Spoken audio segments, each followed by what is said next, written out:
ဟိုးမှာလင်ရတာတွေ့လား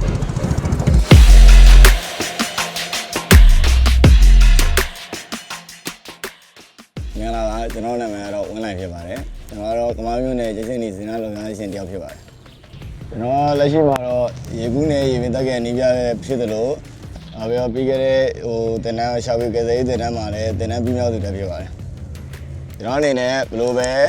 ဘာဝဘေးတွေကြုံလာဒီတိုက်ကစားရသူတွေအတွက်ကိုကူညီဖို့တည်းကျွန်တော်အသိရှိနေပါတယ်